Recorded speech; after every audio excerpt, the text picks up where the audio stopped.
Hey, what's up? I'm glad you're here. I'm Anthony B. Johnson, Southern California realtor, and today we're going to be answering the question of whether or not you should buy or continue renting. Buying a house is probably going to be one of the biggest financial decisions you ever make. But here's something you don't hear enough from real estate agents. Not everybody should buy a house right now, and that's okay. We often hear the question, is buying better than renting? The better question is, which one makes more sense for your lifestyle right now?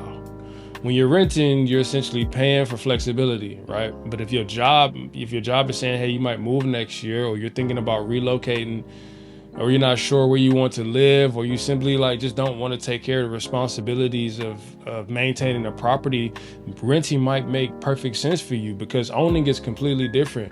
When you own a home, the good thing is when you own a home, a portion of your payment can potentially help build equity over time. And as the property value changes and you pay down your mortgage rate, that equity can be meaningful part of your net worth.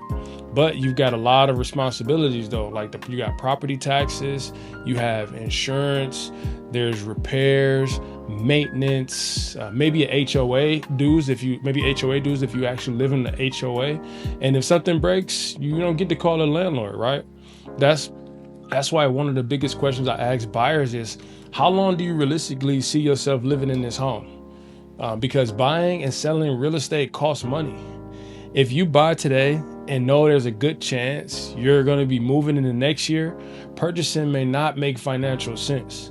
But if you're looking at a property and saying, you know what, I could see myself here in the next 5 to 7 years, maybe 10 years, now we're having a completely different conversation.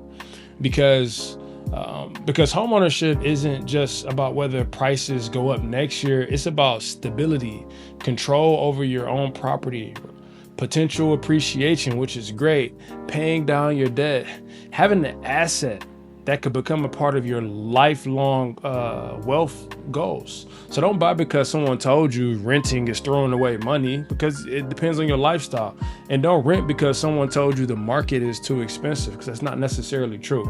Look at your income, your savings, your lifestyle, and your plan. Then make a decision that actually fits you. That's where smart home ownership actually starts. All right, until next time.